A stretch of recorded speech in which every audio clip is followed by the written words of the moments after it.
Nous allons maintenant nous concentrer sur notre vue, sur nos yeux qui nous permettent de voir ce qui est devant nous, et nous pouvons choisir d'utiliser un regard intermittent ou avec un œil ou l'autre œil et découvrir notre aliment comme si c'était la première fois que nous le voyons.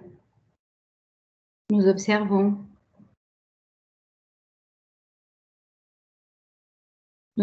sa forme, ses couleurs, son aspect, comme un enfant qui découvrirait cet aliment, comme si c'était la première fois. Chacune et chacun à notre rythme, nous observons, tout en étant reliés au phénomène que cela éveille en nous.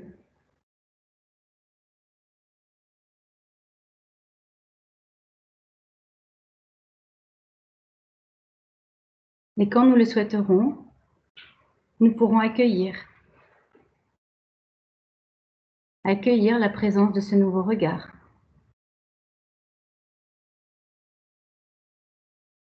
Et refermer les yeux pour créer ce moment d'intimité.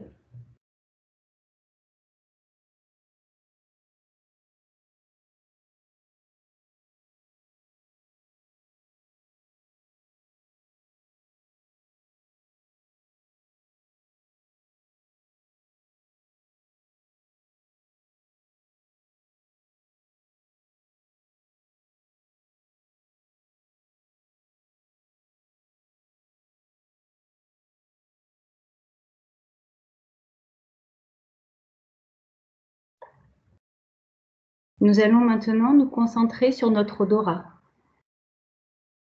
Nous allons nous concentrer sur l'odeur de notre aliment. Nous pouvons sentir notre aliment.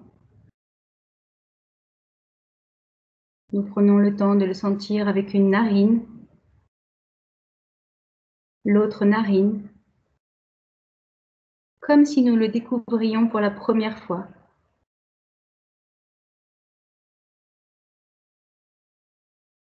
Tout en étant relié à ce que cela éveille en nous, tout ce qui se présente à nous.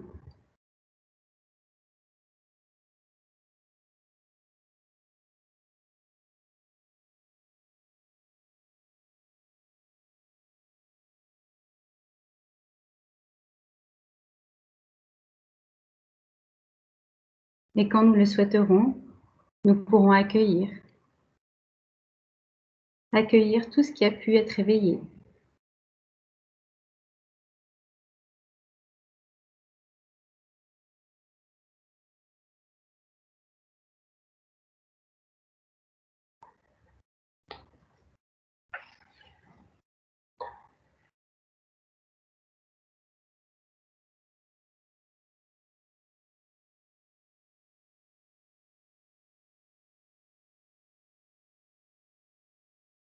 Nous allons maintenant mettre notre sens du toucher en éveil.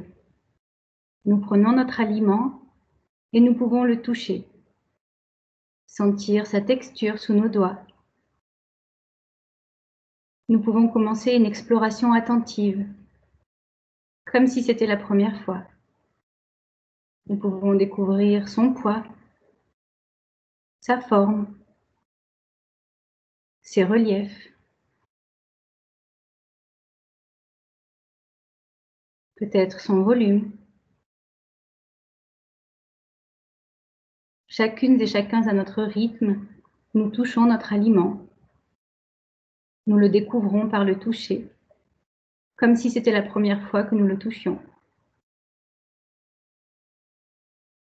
Peut-être pouvons-nous sentir des différences.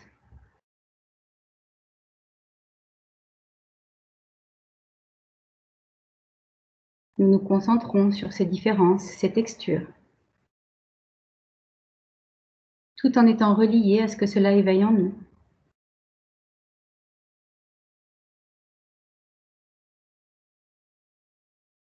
Et nous accueillons ces sensations, ces phénomènes.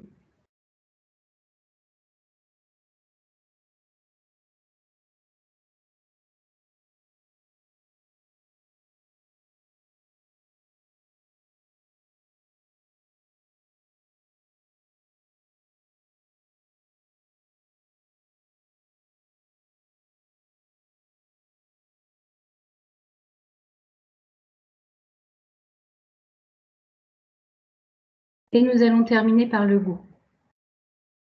Nous nous concentrons sur la fonction gustative de notre bouche, de notre langue, de toutes les papilles présentes dans notre bouche. Ces papilles qui nous permettent de faire la différence entre le sucré, le salé, l'amer ou l'acide.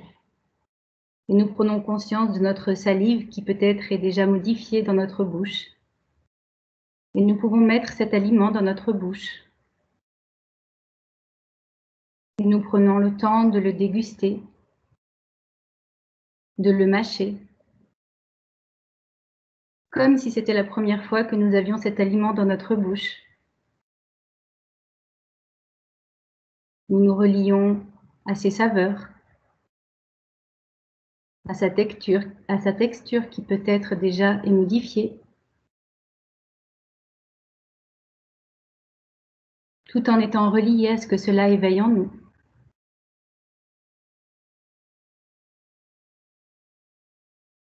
Chacune et chacun à notre rythme, nous dégustons.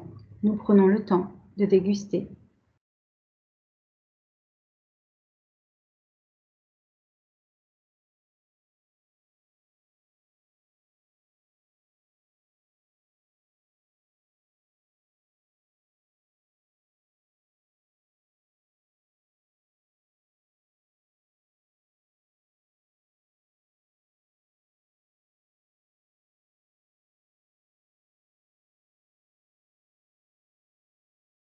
Et nous prenons le temps d'accueillir.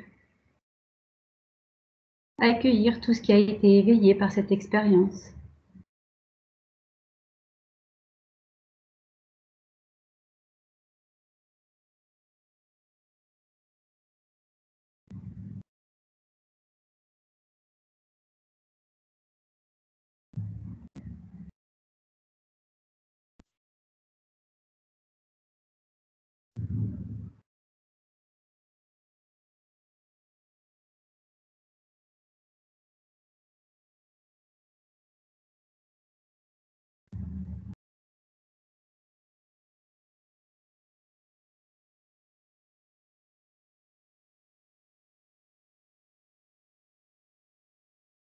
Et nous allons tout doucement commencer à retrouver un tonus habituel, un niveau de vigilance habituel.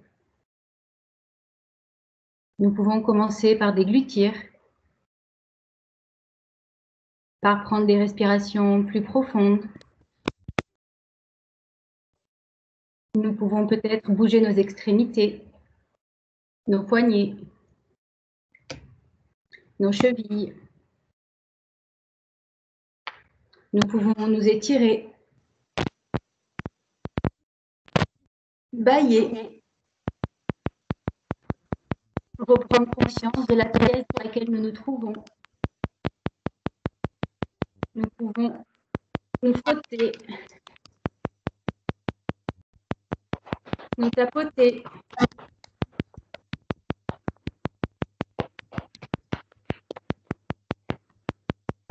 Retrouver notre tonus habituel et quand nous le souhaiterons, nous pourrons ouvrir nos yeux.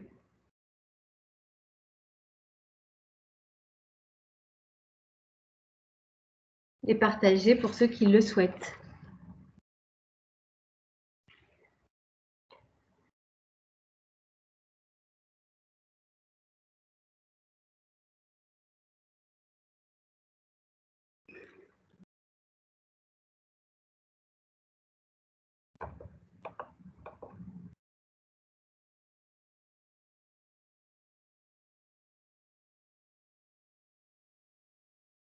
Alors, est-ce que certaines personnes ont envie de partager l'expérience qu'ils ont vécue ou plutôt à la fin de la séance, comme vous voulez? Est-ce que si quelqu'un a envie de s'exprimer ou... Ok. Moi, je veux bien. Je trouve ça toujours intéressant parce que je peux le faire aussi avec des patients étant diététicienne et du coup, j'en ai encore ce matin. Et je trouve toujours curieux de redécouvrir aussi soi-même en fait l'expérience Et donc voilà, et souvent elle est différente quand on l'a fait, ou à tel moment, ou à un autre moment. Donc voilà, après sur les sensations et le petit body scan avant, je trouve que c'est bien. Ça par contre, moi je le fais pas, je le fais vraiment plus court, vraiment que sur les sensations. Donc ça, je trouve ça bien pour se mettre effectivement en bonnes conditions en fait. Et j'ai trouvé que mon raisin sec, en fait, n'avait pas trop de goût. Donc, il faudra que je le change. Je trouve que j'ai pas trouvé la meilleure, en fin de compte. Maintenant, je me dirais ce qu'elle m'a dit, la patiente, en fait, ce matin. Je pense que, voilà. Donc, merci en tout cas. Merci. Merci à vous. Du coup, c'était en effet une séance de sophrologie pour apprendre à s'alimenter en pleine conscience. Juste deux mots sur la sophrologie, c'est une discipline qui est relativement récente puisqu'elle a été créée en 1960 par Monsieur Caicedo, qui était un médecin neuropsychiatre et qui a décidé d'étudier le développement de la conscience qu'on peut avoir de soi et arriver à recréer une harmonie entre son corps et son esprit. Et c'est vrai qu'on a tendance à être très souvent mobilisé par son mental et on oublie très souvent d'écouter son corps, alors qu'il a souvent beaucoup de choses à nous dire et ça nous permet d'avoir une meilleure santé, d'atténuer des douleurs, d'avoir confiance en soi. Enfin, on peut ensuite travailler sur de nombreux domaines. Pour ce qui nous intéresse aujourd'hui, manger en pleine conscience, ça signifie être pleinement présent à soi. On mange avec tous nos sens en éveil. On prend le temps d'observer ce qu'on mange, de sentir les différents arômes, d'apprécier les différentes textures en bouche, toutes les saveurs. C'est vraiment une idée de prendre le temps et de retrouver le plaisir de manger, d'écouter son corps, ce qu'il ressent quand on est en train de manger, d'écouter ses besoins et de vivre le moment présent. C'est exactement ce que vous disiez tout à l'heure. Quand on mange ce qu'on va manger le matin, le soir ou à n'importe quelle heure de la journée, on n'aura pas les mêmes sensations, les mêmes besoins, on ne sera pas connecté de la même manière à soi. L'art de déguster va vraiment réclamer de l'attention et de la concentration et d'utiliser pleinement ses 5 sens afin d'apprécier au mieux toutes les subtilités que l'on est en train de savourer. Déguster, c'est pas simplement juste boire ou manger, mais c'est vraiment prendre le plaisir de savourer, se laisser du temps pour partir à la découverte de tous les arômes, de toutes les saveurs et de toutes les sensations et savoir réécouter son corps. En sophrologie, on met vraiment l'accent sur l'accueil des sensations et sur leur redécouverte, toujours comme si c'était la première fois, comme si c'était la première fois qu'on découvrait quelque chose pour justement éveiller d'autres sensations. C'est pour ça qu'on fait cette première prise de conscience de son corps en abaissant son niveau de vigilance pour être plus présent à soi et permettre une écoute plus facile de ce que notre corps peut avoir à nous dire. En ce qui concerne l'alimentation, elle joue un rôle essentiel et indispensable dans notre vie. Elle va nous apporter l'énergie nécessaire et tous les nutriments dont nous avons besoin pour vivre. Mais est-ce que nous sommes vraiment toujours conscients de la façon dont nous alimentons? Comment pouvons-nous manger de manière consciente? Et est-il possible de faire du repas à un moment pour se connecter à soi et à se sentir mieux? La sophrologie est un moyen, en tout cas, s'alimenter en pleine conscience pour y accéder.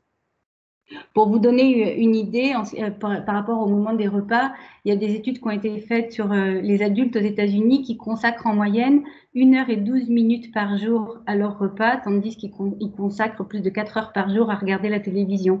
Et en France, c'est un peu plus, c'est environ 2 heures par jour consacrées au repas et plus de 4 heures pareil consacrées sur les écrans. Les étudiants en moyenne vont consacrer 7 à 11 minutes à leurs repas qui sont expédiés et les scientifiques commencent à mieux comprendre le rôle de connexion qu'il y a à faire entre le corps et l'esprit dans nos comportements alimentaires. Lorsque notre esprit est distrait pendant le repas, la digestion peut être jusqu'à 30 à 40% moins efficace. Et ça va contribuer à une détresse digestive, à avoir des ballonnements, à avoir mal au ventre, etc.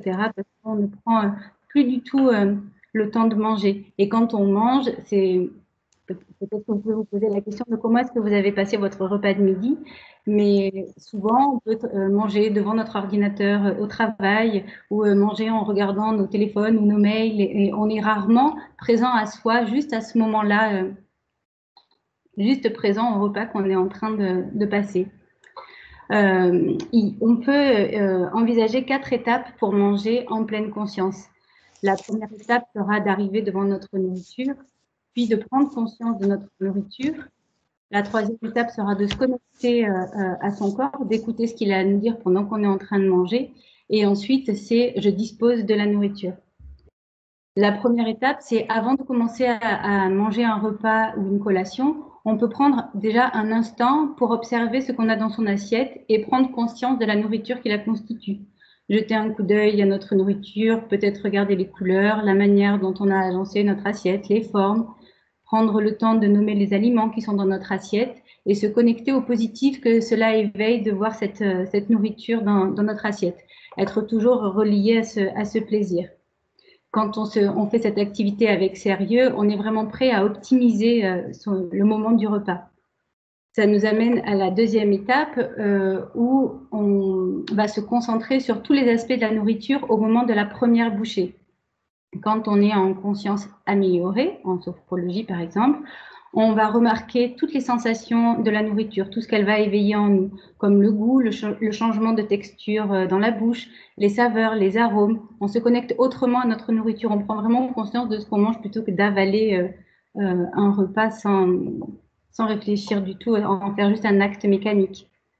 Donc, c'est important d'avoir à l'esprit de porter une attention particulière à ce qu'on est en train de manger et de prendre aussi conscience du moment de la mastication, qui est un moment primordial quand on est en train de manger. Dès la première bouchée, le travail de digestion commence avec la salive qui contribue à la dégradation des aliments et à une meilleure absorption ensuite des nutriments dans l'estomac et dans l'intestin.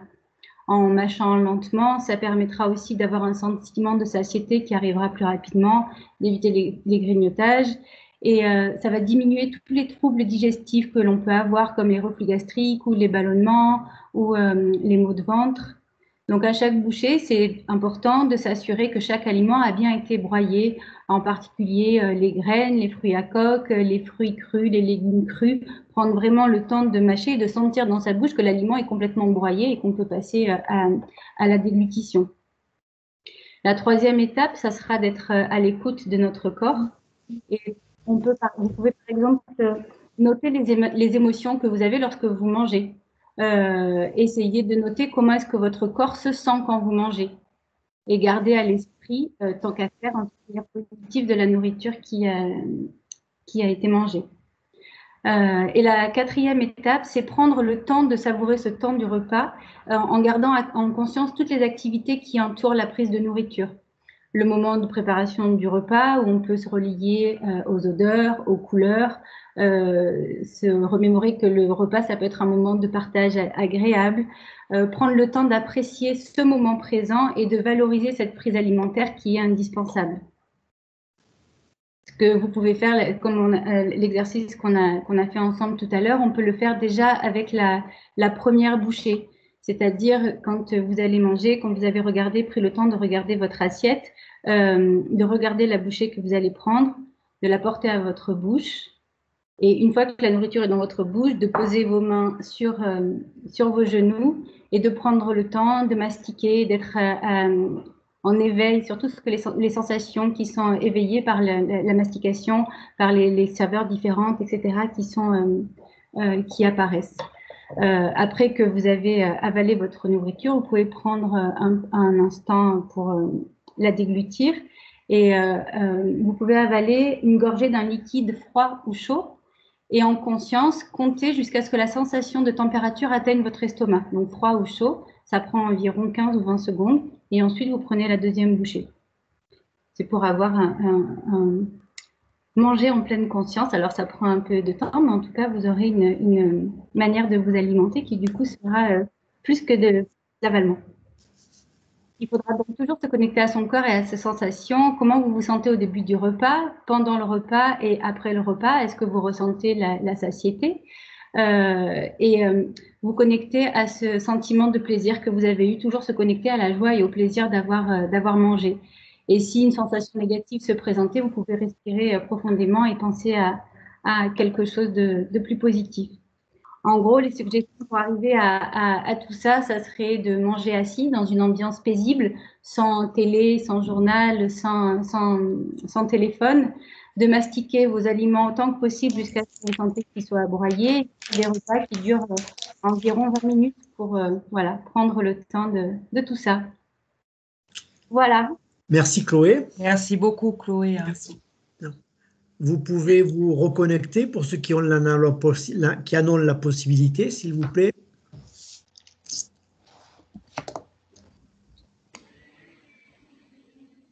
Voilà, l'objectif, c'était de vous faire prendre conscience de la nécessité de prendre le temps de manger.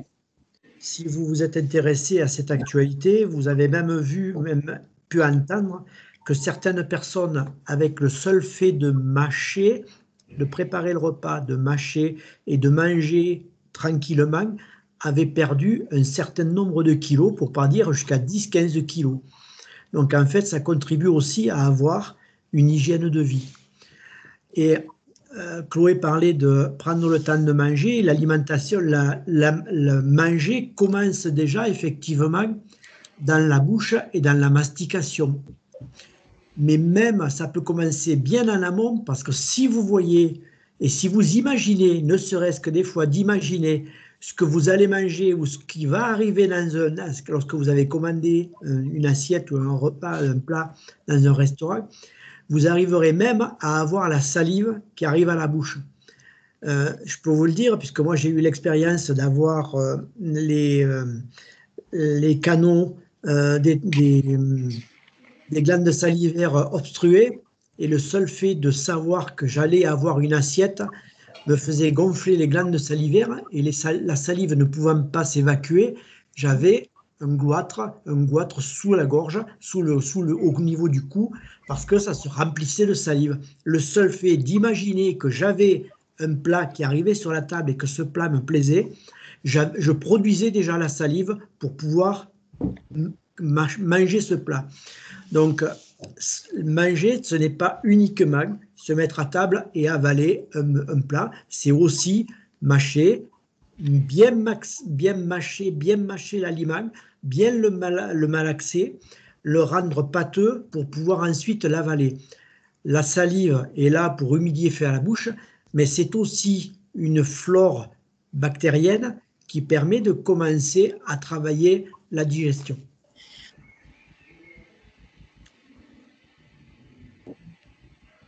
Est-ce que ça vous a servi et est-ce que vous allez l'utiliser?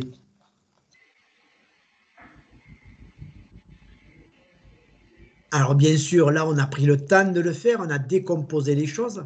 On ne va pas vous demander de faire ça à table à la maison, quoique ça permettrait éventuellement de pouvoir prendre le temps de manger. Mais vous avez la possibilité, vous avez plus ou moins les armes, éventuellement on pourra le refaire à une autre occasion, mais vous avez plus ou moins les armes pour pouvoir faire cette démarche. Et c'est d'autant plus important que nous sommes malades du tube digestif. Si on vous pose des questions, vous aurez tous plus ou moins des histoires à nous raconter, de petits pois qui sont sortis dans l'état où vous les avez mangés, de lentilles qui sont sorties dans l'état où vous les avez mangées, de graines de maïs qui sont sorties en faisant la mitraillette par l'astomie, en tapant de manière répétée la battante des WC, ou alors d'avoir été obligé de tirer des feuilles de salade parce qu'elle n'arrivait pas à sortir. Donc, je pense que tout le monde a des expériences, et ça prouve à un moment donné que vous n'avez pas fait correctement cette première étape de la digestion, de la fonction de manger. Quelqu'un a envie de parler? Pascal, Annick, Sylvie? Moi, oui, donc comme tu as dit, en fait, répéter, voilà, que la mastication fait vraiment partie de de la digestion, fait partie intégrante de la digestion et qu'il ne faut vraiment pas passer à côté, quoi. Ça facilitera d'autant plus le trajet du bol alimentaire dans le tube digestif.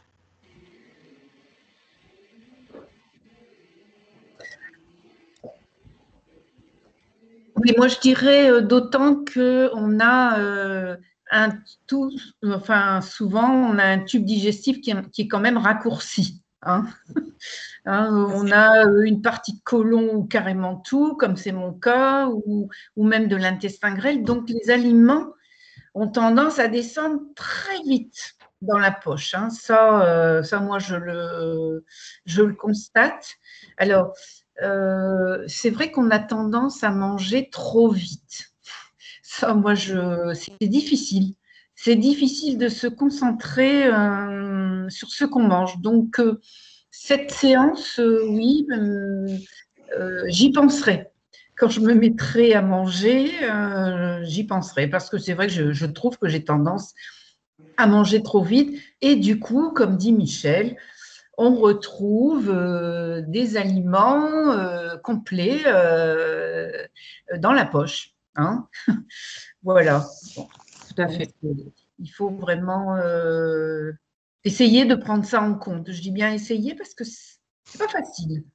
Mais il faut faire un petit effort, effectivement. D'ailleurs, il y a des expériences comme ça où quand on mange, par exemple, quand on est au travail, qu'on a une petite pause le midi pour manger, il peut arriver aussi très fréquemment de ne même plus se souvenir de ce qu'on avait mangé, quoi. Tellement qu'on n'était même pas concentré sur notre repas, mais concentré sur ce qu'on allait devoir faire après, à la reprise du travail, quoi, après notre pause. Donc, voilà, il faut être un peu plus conscient de ce qu'on mange.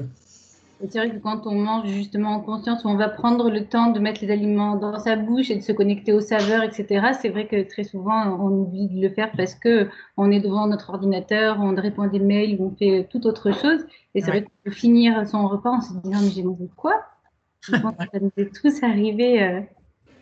Et du coup, on retrouve un autre plaisir de manger quand on se connecte vraiment à ces saveurs et on retrouve quand même ce plaisir-là qui est pas toujours évident. Et donc, du coup, c'est vrai qu'en choisissant les aliments qu'on peut manger, ceux qu'on mange, en tout cas, on le fait en conscience et avec plaisir. Oui, puis j'ai même l'impression d'être plus rassasié, en fait, finalement, par rapport à la quantité mangée. Complètement. Moi, je suis tout à fait d'accord aussi. Moi, j'essaye régulièrement de prendre mon temps pour manger. C'est vrai que d'apprécier les goûts et de prendre conscience de tout. Après, une des difficultés quand on a une Mickey ou qu'on est stomisé, quand on est dans des périodes où la digestion est difficile, voire douloureuse, en fait, on n'a plus envie de manger. On mange pour s'alimenter, pas pour le plaisir, parce qu'on sait que derrière, il y a des difficultés. Et donc, cette démarche-là, dans ce cas-là, la démarche elle est difficile à faire, d'apprécier le fait. En fait, on fait ça comme une corvée, histoire de se nourrir, quoi. Donc, mais ouais, non, c'est super important. C'est pour ça que Chloé disait tout à l'heure, d'assimiler des images positives à ce que vous avez dans l'assiette et à ce que vous avez. Donc, vous avez un repas, vous avez mal, vous n'êtes pas bien. Quand ça passe, ça passe en faisant mal.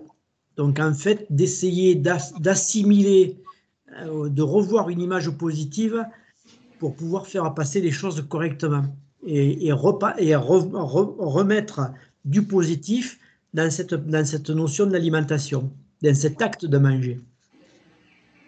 Moi, je suis convaincu. Moi, je fais de la yoga et de la méditation en pleine conscience et ça rejoint ça, quoi, être conscient de. Alors, on le met en place aussi souvent qu'on peut, mais c'est certain que c'est bien, quoi. C'est pour ça, si je me permettrais d'ajouter une petite chose, c'est vraiment pour certaines personnes qui ne connaissent pas la pleine conscience ou qui trouvent ça peut-être compliqué, comment le mettre en place, etc. Il faut vraiment y aller petit à petit, des petites astuces de tous les jours. Enfin voilà, il ne faut pas se culpabiliser non plus, être vraiment dans l'accueil et l'observation déjà. Juste même d'avoir observé qu'on a mangé rapidement, se dire ah ben mince, j'étais pas là. Là, à ce repas-là, et puis peut-être le prochain, le faire sur les 2-3 premières bouchées, parce que vivre un repas en pleine conscience, c'est quand même, ça peut paraître très long, mais déjà sur les 2 premières bouchées, je pense que c'est déjà important de pouvoir appliquer ce que Chloé nous a fait faire. Ça peut être déjà intéressant, et je rejoins Jean-Philippe quand effectivement on n'est vraiment pas bien. Bon, bah là, on est un petit peu déconnecté du coup. Et là, on va peut-être arriver à appliquer au moins la mastication, parce qu'on sait que là, on en aura encore plus besoin. Donc, et on aura peut-être pris l'habitude avant aussi de le faire. Donc voilà, les choses vont s'ajouter au fur et à mesure et vont devenir un peu des habitudes, voilà, je pense, au fur et à mesure, petit à petit. Alors après, moi, le petit bémol aussi, c'est que moi, souvent, j'ai une sensation d'inconfort et de brûlure quand je mange, ou même des fois simplement comme je bois. Et j'ai pas envie d'être dans la pleine conscience de ce que je mange, parce que ça, c'est hyper désagréable, en fait. C'est comme une hypersensibilité, en fait. Ça peut arriver et ça peut durer toute la journée, quoi. Donc, et ouais, non, mais sinon, moi, je suis convaincu. Hein, le peu qui est fait, c'est déjà beaucoup. Oui, tout à fait. Oui, ça c'est sûr. Le problème, c'est qu'avec des pathologies comme celle-ci, le fait de boire ou de manger est souvent avec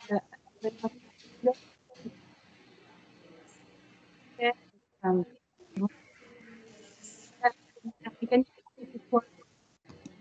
Moi, j'entends plus Chloé. Non plus. Non plus. C'est haché. C'est haché, ouais. Comme le steak.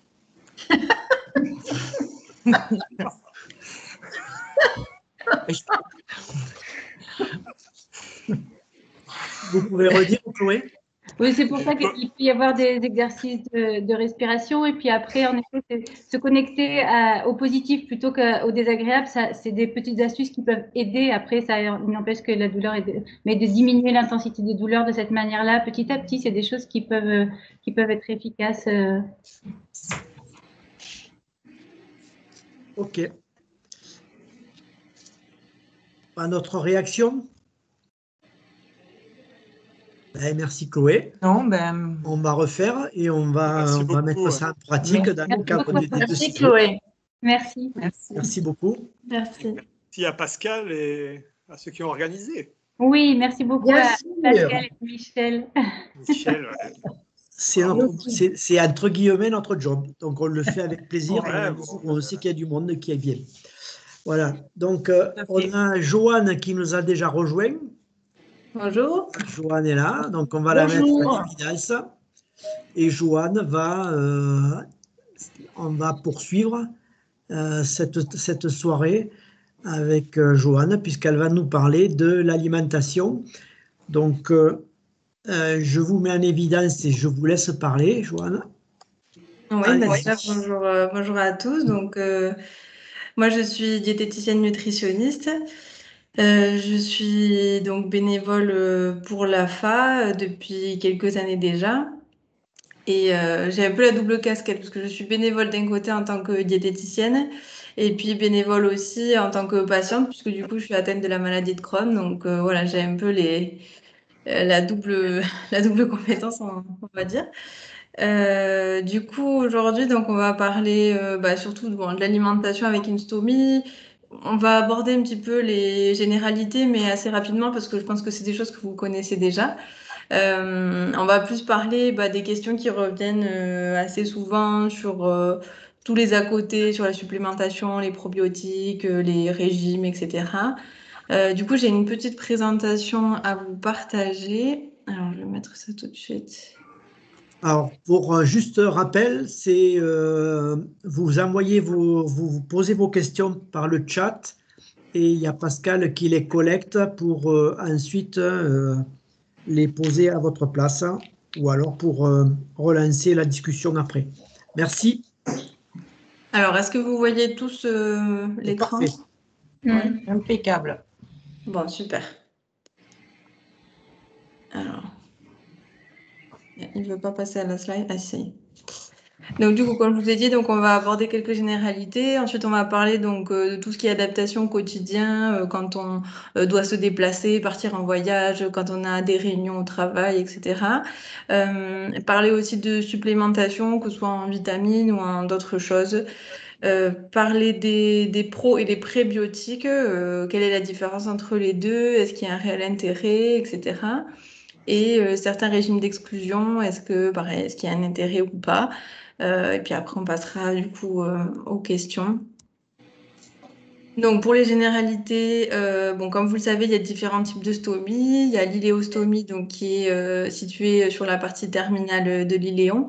Dans le cadre d'une iléostomie, du coup, les selles seront très liquides, avec un débit continu, hein, puisque le péristaltisme, il est quand même assez accéléré dans l'intestin grêle. Et étant donné que les selles ne seront pas encore bien formées dans le côlon, du coup, elles seront quand même assez irritantes. Donc, c'est forcément les conseils après ou les adaptations au niveau de l'alimentation, elles vont dépendre aussi de la localisation de votre stomie parce qu'on n'aura pas du tout les mêmes problématiques avec une iléostomie qu'avec une colostomie gauche. Donc, c'est important de bien faire la différence. Avec une colostomie droite, on aura aussi des selles qui seront quand même un peu plus formées puisque le bol alimentaire aura le temps de passer sur une partie. Donc, on aura un peu d'absorption d'eau, ce qui permet de mouler en partie les selles. Mais le débit est quand même assez fréquent, contrairement à la colostomie gauche où finalement, c'est la stomie entre guillemets la plus idéale puisque du coup, on a des selles quand même assez ponctuées dans le temps et globalement bien moulées. Donc voilà, là on a plus la problématique, on va dire, de la constipation, des ballonnements, enfin des douleurs coliques, etc. Donc ça, on va l'aborder après sur les adaptations à faire au niveau de l'alimentation sur ces problématiques-là. Du coup, là j'ai abordé donc déjà la problématique de la diarrhée qui revient donc très souvent, surtout sur l'iléostomie et la colostomie droite, mais bon, ça peut arriver dans n'importe quel cas.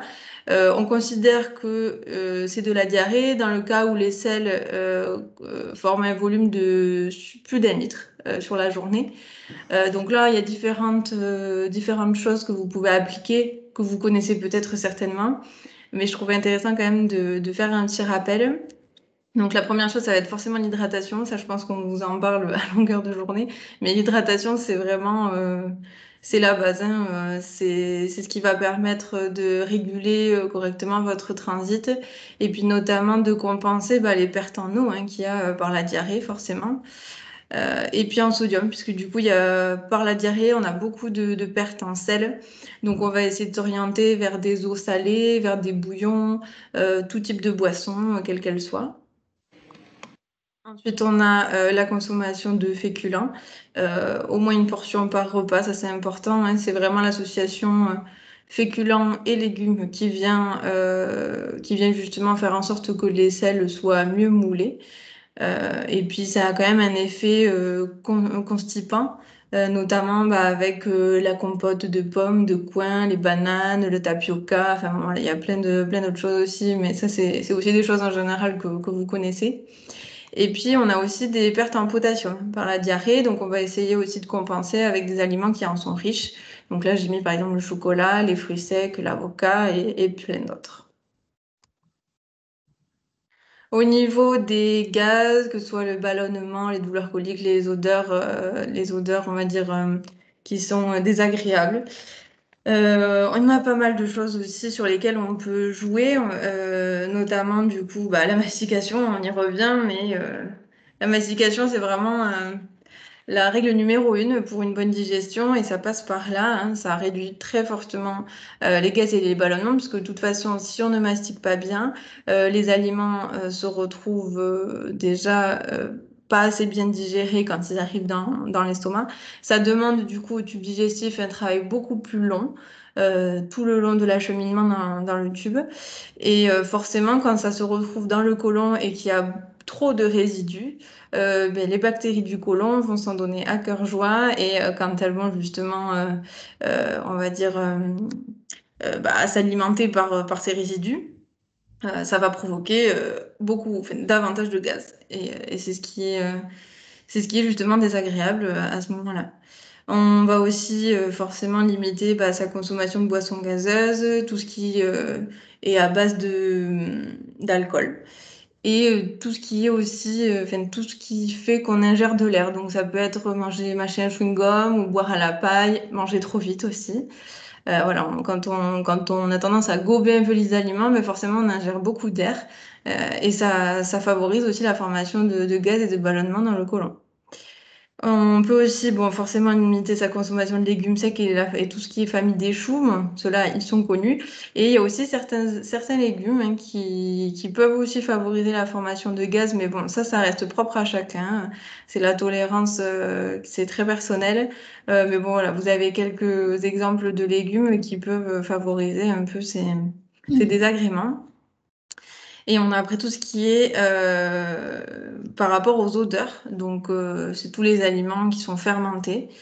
Donc, par exemple, la sauce soja ou les fromages assez forts, les viandes faisandées, les aliacés, donc c'est tout ce qui est ail, échalote, oignons, les coquillages et crustacés, l'œuf et la charcuterie. Bon, voilà. Il y a d'autres exemples, mais voilà, ceux-là, c'est vraiment les principaux. Alors, c'est pas forcément comment dire, les enlever, les supprimer totalement de vos habitudes alimentaires, mais simplement des fois le fait de réduire un peu leur fréquence dans votre alimentation, ça va quand même réduire assez suffisamment les odeurs désagréables.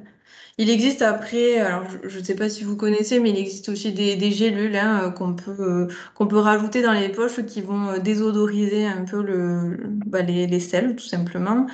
On a aussi des poches de stomie avec des filtres justement pour faire s'évacuer les gaz quand on en a trop, qui font gonfler la poche sans que ça ait une odeur au moment où on le fait s'échapper de la poche.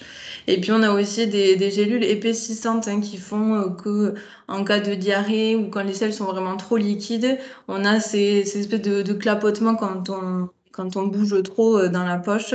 Et donc ça permet justement de les épaissir et d'éviter cette sensation et notamment les fuites aussi qui peuvent être assez irritantes au niveau de la stomie. Donc voilà, il y a plusieurs petites astuces, on pourra en reparler après, voilà, qui permettent de rendre les choses un peu plus confortables. Bon, je vais pas parler de la constipation, du risque d'occlusion, mais bon, ça c'est en général des choses que vous connaissez, hein, bien sûr. Quand on parle de constipation, c'est tout ce qui est les légumes riches en fibres, etc. Bon, on pourra en reparler si vous voulez tout à l'heure, mais bon, j'ai pas insisté dessus. Donc, par rapport aux adaptations du quotidien, on demande souvent comment on peut s'adapter, comment on peut adapter le volume des selles quand on a un rendez-vous en pleine journée, au moment enfin, juste après un repas, ou quand on doit voyager, qu'on doit faire plusieurs heures d'avion, voilà. Il y a il y a aussi des astuces qu'on peut mettre en place. Donc, comme vous le savez, le débit des selles, il est forcément en relation directe avec les aliments et les boissons que vous consommez. Et donc, plus vous allez consommer d'aliments qui sont riches en eau et en résidus, et plus vous allez augmenter forcément le volume de vos selles. Donc, c'est vrai qu'il y a des patients qui ont tendance justement à ne pas manger du tout de légumes ni de fruits, enfin de manger sans résidus quand ils se retrouvent dans des situations comme ça. Alors, c'est de mon point de vue, peut-être trop drastique, sachant que le régime sans résidus, ça reste quand même très contraignant et sur le long terme, ça amène quand même beaucoup de carences nutritionnelles. Donc, on va être sur un entre-deux.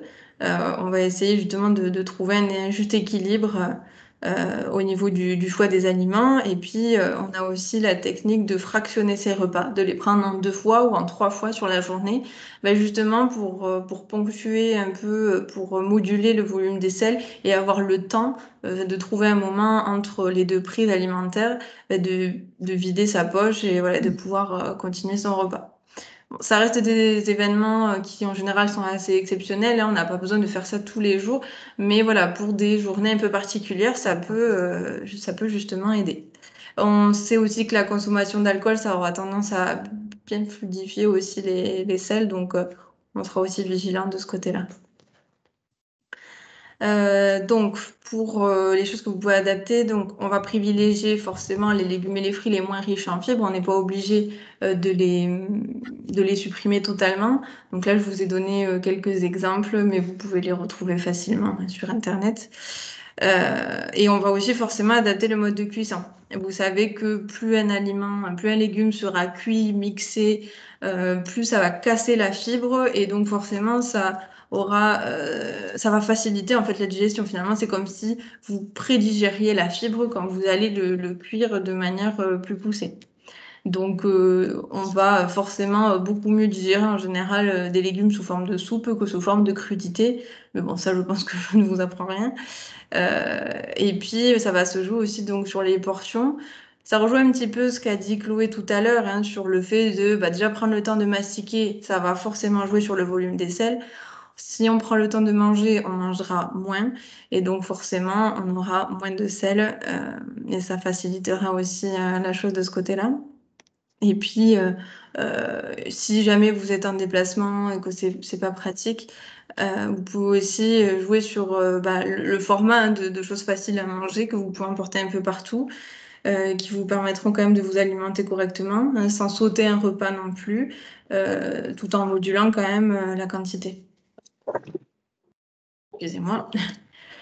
Là, je vous ai donné un exemple de repas bon, qui est assez simple, mais par exemple, quand on doit faire un long voyage en voiture, qu'on part en vacances, qu'on doit s'arrêter sur une aire d'autoroute, on a le fameux jambon beurre qui va rester sur les stands de boulangerie. Donc, on peut par exemple ne manger que la moitié ou on va dire les trois quarts et boire un peu d'eau. Et puis, on va dire 2 heures après, finir le repas et manger une compote ou un fruit ou un yaourt, enfin, peu importe. Voilà, c'est un exemple, mais c'est pour que vous visualisiez un petit peu le principe de fractionnement. Donc ensuite, par rapport à la supplémentation, alors il y a le cas un peu particulier de l'iléostomie, on en a parlé tout à l'heure. On a forcément une perte de sodium beaucoup plus importante dans le cadre d'une iléostomie, puisque du coup, comme je vous disais, les selles n'ont pas le temps d'être formées. Donc l'absorption d'eau qui se fait dans le côlon n'a pas lieu. Du coup, on doit compenser cette perte, donc en s'hydratant largement davantage et en consommant en partie aussi soit des eaux qui sont riches en sodium pour compenser justement les pertes et favoriser aussi tous les aliments salés. Pour le reste, il n'y a pas de supplémentation vitaminique qui doit être systématique. Ce n'est pas nécessaire, sauf avis médical. Mais normalement, l'absorption des vitamines et minéraux se fait naturellement. Sauf dans le cadre effectivement où il y a une résection iléale qui est très importante, il va se discuter effectivement de la supplémentation en vitamine B12 puisque c'est dans l'iléon qu'elle est absorbée. Donc souvent il y a besoin effectivement d'une supplémentation. Mais quoi qu'il arrive, si jamais il y a besoin de supplémenter, que ce soit en vitamines ou en minéraux, un bilan sanguin est obligatoire. Hein. On ne peut pas faire ça comme ça à l'aveugle, aller à la pharmacie et prendre des compléments, ça n'a souvent pas d'intérêt. Il vaut mieux cibler de manière précise avec un bilan sanguin en sachant exactement combien il manque en faisant des contrôles pour vérifier que la supplémentation est efficace. Avec justement une surveillance médicale, ce sera beaucoup plus efficace et c'est moins dangereux puisque une supplémentation trop importante en vitamines et en minéraux peut être aussi dangereuse qu'une carence. Donc, c'est important d'insister là-dessus. Pour la question des pros et des prébiotiques, alors j'ai plein de questions là-dessus, hein, ça revient très souvent. Souvent, la plupart des gens ne connaissent pas la différence entre les deux. Alors, je vous ai mis les deux définitions, on va dire, un peu, comment dire, officielles. On a du coup celle de l'OMS, donc l'Organisation mondiale de la santé, pour les probiotiques, donc ce sont des micro-organismes qui sont vivants. Et lorsqu'ils sont ingérés en quantité suffisante, ils peuvent exercer des effets positifs sur la santé, au-delà des effets nutritionnels traditionnels. Donc, en gros, ça veut dire que ce sont des micro-organismes qu'on ingère.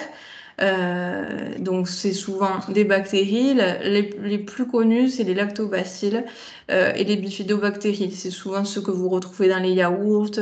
Vous savez, il y a par exemple la marque Activia qui parle de ces bifidobactéries, etc.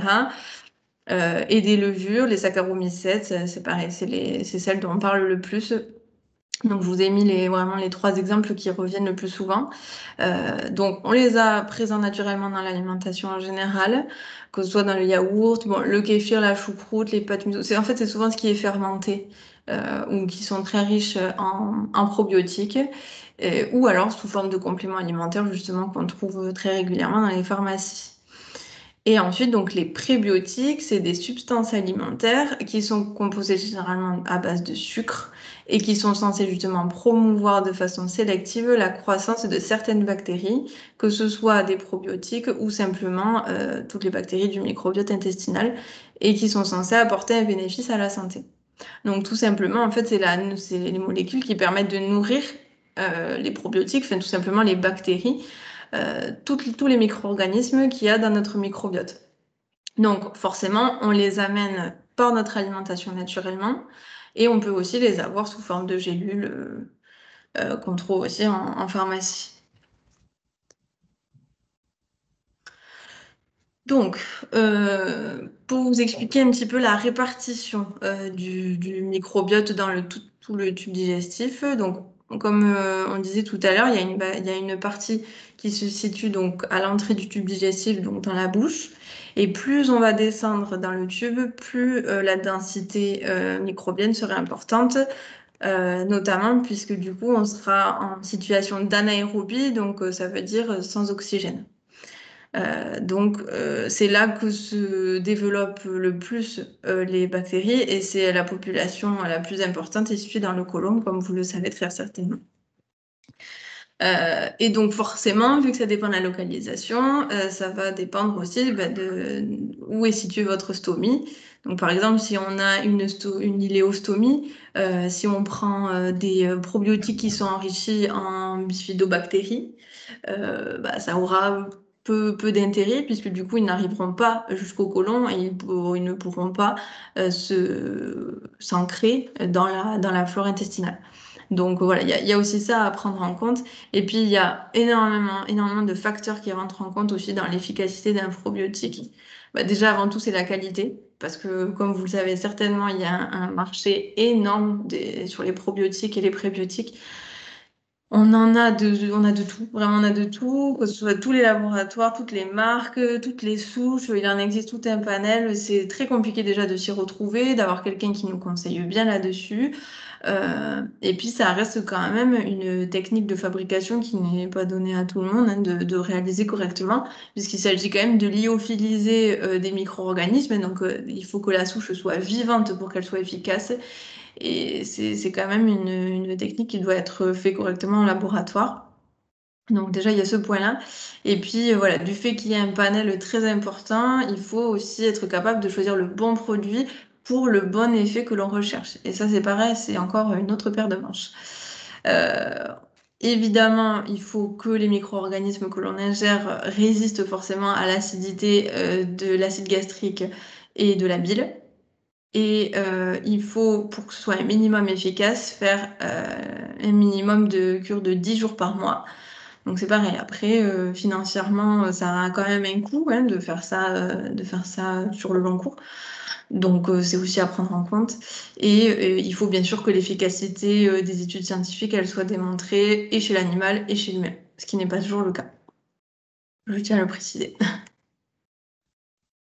Donc, justement, pour parler donc, des études sur le sujet, bon, comme vous le savez, hein, le microbiote est à la mode hein, depuis quelques années. Il y a beaucoup d'études qui sont faites sur le sujet. C'est très intéressant, on apprend énormément de choses. Mais bon, on a quand même plus de 100 000 milliards de bactéries dans le tube digestif, donc ça fait quand même un paquet de choses à étudier. Donc forcément, les études, elles sont nombreuses et les résultats tout autant. Aujourd'hui, hein, à ce jour, il y a très peu de situations vraiment pour lesquelles l'apport de compléments alimentaires ou d'aliments enrichis en pro et prébiotiques présente un réel intérêt scientifiquement validé. Je tiens à le préciser. C'est important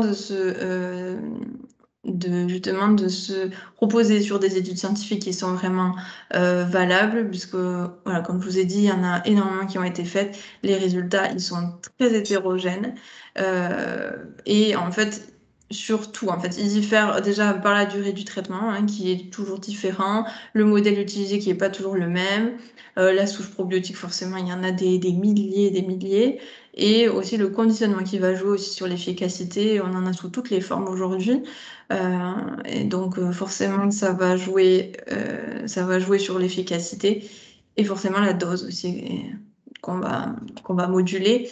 Voilà, il y a énormément d'éléments en fait qui vont faire qu'on pourra avoir beaucoup de résultats différents. Pour l'instant, on n'a pas beaucoup d'études vraiment qui certifient leur efficacité. Alors, il y en a une. Il y en a une quand même sur les lactobacilles et les Saccharomyces, 22 souches en particulier, qui ont montré une efficacité sur les diarrhées post-antibiotiques et sur les colites avec les Clostridium difficiles. Voilà, donc il y a eu ces deux cas-là où effectivement, là, avec 2 souches en particulier, ça a bien fonctionné à titre préventif. Voilà, il y a encore d'autres petits cas particuliers comme ça, mais voilà, ça reste des cas particuliers, tout simplement, des exceptions. Donc, voilà, après, c'est complexe. C'est un sujet complexe dont on parle beaucoup. Moi, j'aurais tendance à dire que bon, ça ne vous fera pas de mal d'en prendre en soi. Hein, ça aura pas d'effet néfaste sur la santé en soi, mais vous n'aurez pas la certitude que ça fonctionne. Après, ça reste des résultats très personnels parce que tout le monde a un microbiote différent qui est composé de manière très différente d'un individu à un autre. Donc, il y a des patients qui ont des effets positifs avec tel ou tel probiotique et je dis tant mieux qu'ils continuent, mais ça ne veut pas dire que ça marchera pour vous aussi. Ça, c'est important de le garder en tête. Moi, tout simplement, j'aurais tendance à dire d'essayer de maintenir une alimentation la plus équilibrée possible, puisque justement, on a vu juste avant que les probiotiques et les prébiotiques, on peut les amener par l'alimentation. Donc, autant aller vers des choses les plus naturelles possibles et variées possibles pour maximiser ses chances de rééquilibrer un peu sa flore intestinale. J'ai pas trop parlé du coup des prébiotiques, mais c'est tout simplement tout ce qui est à base de fibres. Donc, vous le retrouvez dans tout ce qui est les fruits, les légumes, les céréales, voilà, tout simplement. C'est simplement les aliments, en fait, et les résidus dont vont se nourrir justement les micro-organismes du tube digestif. Voilà pour ce point-là. Au niveau des régimes d'exclusion, alors, je ne vais pas tous les aborder parce qu'il y en a beaucoup. J'ai pris les plus, on va dire, ceux qui reviennent le plus. Donc forcément le sans lactose et le sans gluten, le jeûne intermittent et les FODMAPs. Alors, pour ce qui est du sans lactose et du sans gluten, il faut savoir que normalement ces régimes-là, ils sont indiqués uniquement pour des personnes qui ont une intolérance au lactose avérée ou une intolérance au gluten avérée. Après, je sais que pour certains cas, le fait ne serait-ce que de réduire leur consommation, les patients observent souvent des effets positifs sur les symptômes, sur les diarrhées, les douleurs. Je sais que le sans lactose, souvent, ça a un impact sur... ça a tendance à améliorer les douleurs articulaires, etc. Donc, voilà, tant que vous ressentez vraiment les effets bénéfiques, personnellement, je dis pourquoi pas.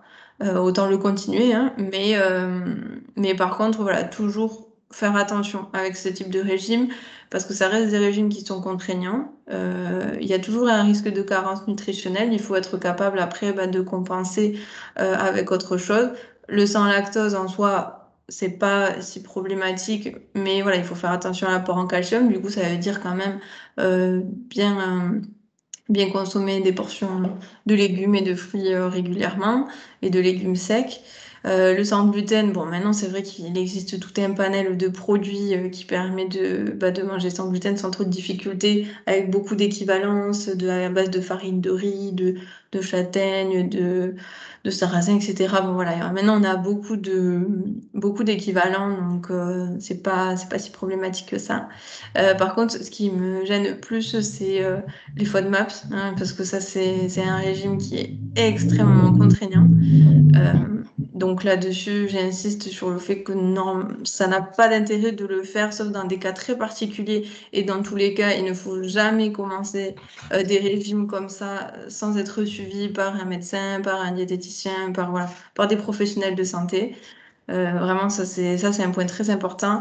Idem pour le jeûne intermittent. ça a des conséquences aussi sur l'organisme.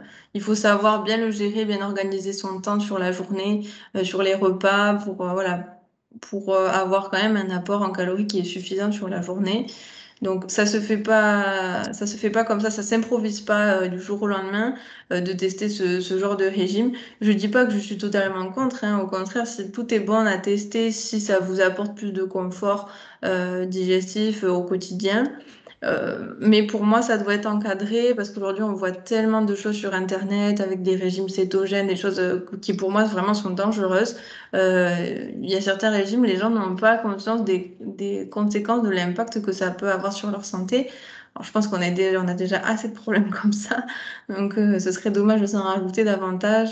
Donc, voilà, c'est important de trouver aussi quelqu'un qui est à l'écoute de ça et de se faire accompagner correctement. Et idem aussi pour la consommation de probiotiques, hein. Si vous voulez commencer à prendre ce genre de produit, je pense que c'est important aussi peut-être de se faire accompagner. Alors je sais que les gastro-entérologues, ils sont pas du tout en général là-dedans, ils y connaissent rien. Je sais qu'il y a certains ou certaines naturopathes qui s'y connaissent bien là-dedans. Certains diététiciens aussi. Moi, c'est pas mon cas, hein, je suis pas adepte de ce genre de produit, mais voilà, je sais qu'il y a des professionnels de santé quand même qui sont capables d'orienter correctement sur ce type de produit. Donc, c'est intéressant aussi de se renseigner là-dessus. Voilà, donc j'ai déjà abordé pas mal de choses. Tout ce que je vous ai dit, vous pourrez le retrouver sur le site de l'AFA. Donc là, je vous ai donné justement le cheminement pour retrouver. Donc, c'est sous forme de fiche PDF. Donc, vous allez dans l'encart alimentation. Il y a l'encart cas particulier, stomie alimentation.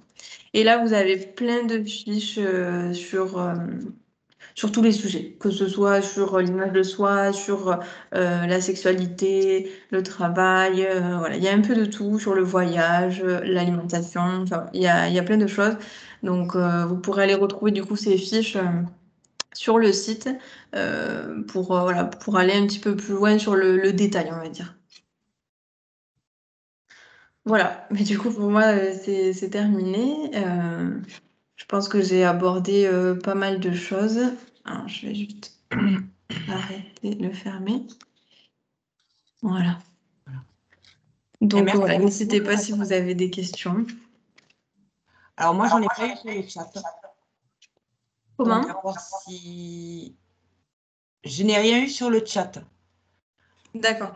À voir s'il y en a qui veulent poser des questions en direct. Pas de souci. On va peut-être rallumer nos caméras, nos micros.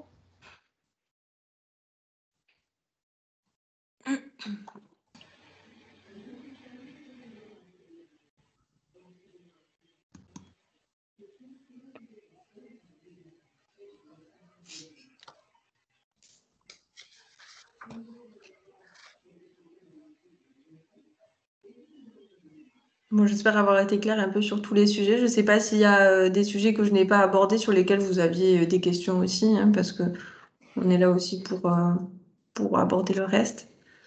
Moi, j'aimerais juste une petite précision, reparler de la nécessité de bien saler les aliments dans le cadre d'une iléostomie, parce que la fois dernière qu'il y a eu un truc sur l'alimentation, j'avais pas bien compris si ça avait été précisé, et parce que moi je sale énormément, mon chirurgien m'avait dit de saler énormément vu que les sels minéraux sont absorbés par le côlon, si j'ai bien compris. Oui, c'est donc ça. On peut y aller au niveau du sel sans problème, quoi. Enfin... Ah oui, oui, bien sûr. Bah, si vous avez une iléostomie, effectivement, c'est conseillé d'enrichir largement en sel puisque vous avez beaucoup plus de pertes au niveau de l'iléon. Ouais. Ok, merci. Maintenant, il faut faire attention aux autres pathologies éventuellement. Ah, je crois qu'il y a une question. Non, je disais éventuellement faire attention quand même avec le sel pour les autres pathologies qui pourraient éventuellement se déclarer. Ouais, Ah bien oui, sûr. bien sûr. Oui, si on est hyper tendu, par exemple. Oui, exactement. Oui. Après, voilà, c'est toujours quand même en accord avec le médecin, hein, mais effectivement, s'il y a d'autres pathologies associées, il faut aussi trouver le juste milieu, quoi. J'ai une question là sur le chat. J'ai vu, est-ce que vous savez ce qu'on peut rajouter dans l'eau du robinet pour s'approcher de la consommation de l'eau de Vichy? Alors, je n'ai jamais essayé de faire ça, Non, mais, non plus. mais tout simplement, vous pouvez rajouter tout simplement du sel dans l'eau. Ouais. C'est pas un souci. Vous pouvez, il y a aussi, je sais qu'il existe aussi des sels de potassium. Que vous pouvez aussi rajouter dans l'eau. Voilà. Après, c'est en fonction de votre goût aussi, parce que les eaux comme Vichy, Saint-Thior, Rosanna, etc., qui sont, elles, c'est les eaux les plus riches en sel, elles ont quand même un goût un peu particulier, tout le monde n'aime pas. Donc après, c'est à vous aussi de doser dans votre eau voilà, ce qui vous va bien, quoi. Mais vous pouvez tout simplement rajouter dans l'eau du robinet, ça va très bien aussi.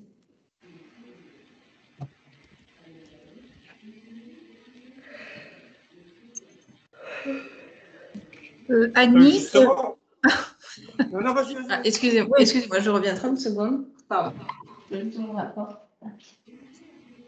En fait, Michel, ta réponse, ton observation, il faut faire attention avec le sel suivant la pathologie, mais en fait, le fonctionnement, c'est que comme il n'y a pas de côlon, il y a une très petite quantité du sel mangé qui est absorbé, en fait. Oui, tout à fait. Mais enfin, moi, comme dit Annick, il faut faire attention quand même si tu as d'autres pathologies. Il faut faire quand même.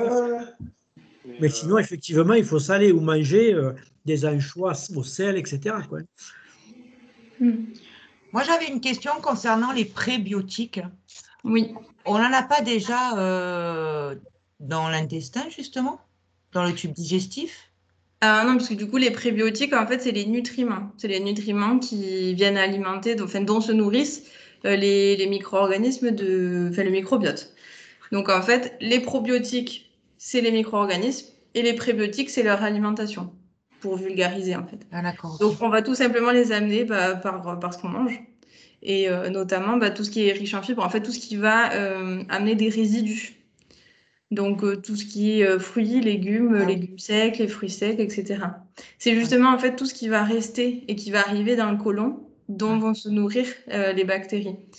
Ouais. Et c'est justement parfois quand on en a trop, ou du moins quand c'est pas assez bien mâché, assez bien digéré, qu'on a du coup la formation de gaz. D'accord. Voilà. D'où l'intérêt de ne pas poursuivre trop longtemps un régime sans fibres et sans résidus.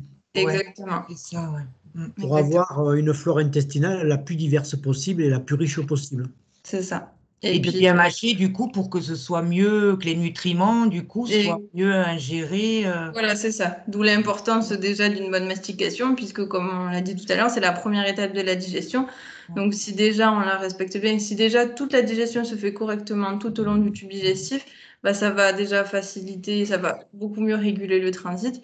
Et effectivement, ça permettra au microbiote de se nourrir, si je puis dire, entre guillemets, beaucoup plus facilement. Oui, tout à fait. Merci. Voilà. Avec plaisir. En fait, il faut considérer que le tube digestif, c'est une usine de régénération. Exactement. Non pas une usine d'incinération, mais une usine de régénération qui va vous permettre de créer de l'énergie pour se déplacer, pour se mouvoir, pour travailler, pour réfléchir et autres. Et donc, on a tout intérêt à faire en sorte que l'on mette tous les aliments qu'il faut pour faire en sorte que la chaudière, que cette usine de régénération fonctionne dans les meilleures conditions et soit optimisée. Ah oui, c'est sûr. Et puis de toute façon, c'est là que l'absorption des nutriments se fait. Donc si déjà on n'apporte pas ce qu'il faut correctement par l'alimentation, on aura des carences. Voilà, d'où l'importance de faire attention, d'être vigilant quand on a des régimes d'exclusion. De faire attention de pouvoir compenser aussi sur les aliments qu'on met de côté. Et puis notamment, une bonne digestion pour faire en sorte que ce soit absorbé correctement. Ouais, d'accord. Parce que même si les enzymes en fait qu'il y a dans le tube digestif vont s'occuper de ce découpage des nutriments, si ça lui demande trop de travail et que déjà la digestion en amont c'est mal faite, il y a une grande partie qu'on ne pourra pas absorber. Alors déjà qu'avec une stomie, on a quand même, bon, surtout dans le cas d'une iléostomie, d'une colostomie droite, on a déjà quand même un problème de malabsorption. Alors si en plus de ça, on se rajoute le fait que ce soit pas bien digéré, que ce soit pas bien mastiqué, ça, voilà, ça accentue encore plus cette malabsorption. Et donc ça peut amener après des carences nutritionnelles ou vitaminiques. Voilà, donc c'est tout est lié finalement. Ouais, c'est ça, ouais. En tout cas, c'était très clair. Hein. Ouais, ça va, c'était Ouais, assez ouais, clair. ouais, Bon, très bien.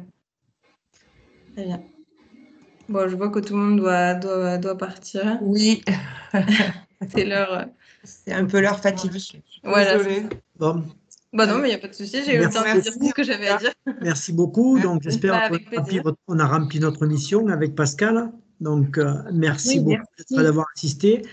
Donc, je vous rappelle quand même que demain, oui, ben ouais, je vous rappelle que demain, Pascal et Tiffany vous organisent une soirée un peu exceptionnelle avec le représentant, le président de l'association des stomisés du Québec. Et compte tenu du travail qu'a fait cette association et compte tenu de l'avancée des Québécois sur le sujet de la stomathérapie, je vous invite à ne pas louper la réunion. Donc inscrivez-vous tout de suite pour pouvoir recevoir le lien. Et je vous rappelle donc que nous avons fait, que le groupe Stomy a fait des fiches, que ces fiches, donc Joanne en a parlé, elles sont présentes.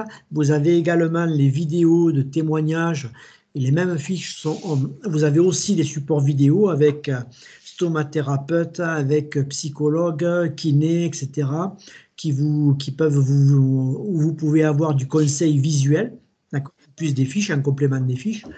Et alors, tout ça, y compris Joanne, Pascal et moi-même, et puis il y aura Annick et Jean-Philippe qui ont signé pour un chier, donc qui seront présents, on sera tous présents au mois de septembre du 11 au 18 au séjour des seniors, éducatif des seniors.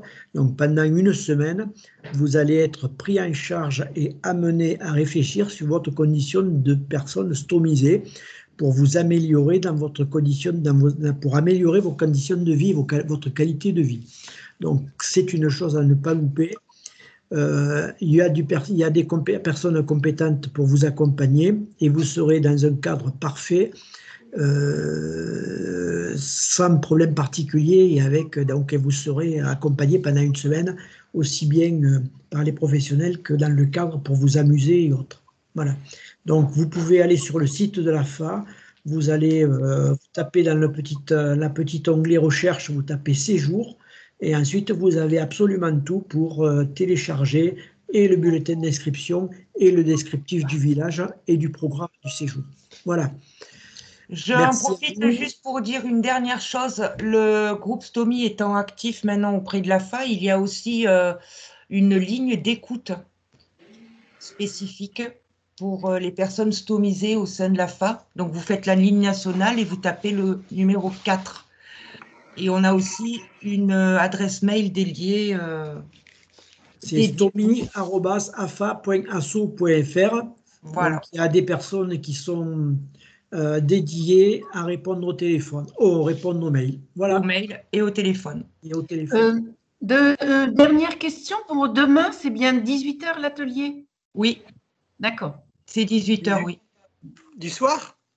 Demain soir. Oui, demain soir. Chez nous. Lui, ça mais à sera la chaque fois, journée. moi, c'est midi, moi, j'ai faim, là. Et... Ah bah oui, mangez Ben bon. ouais, je suis désolée. Mais je rigole.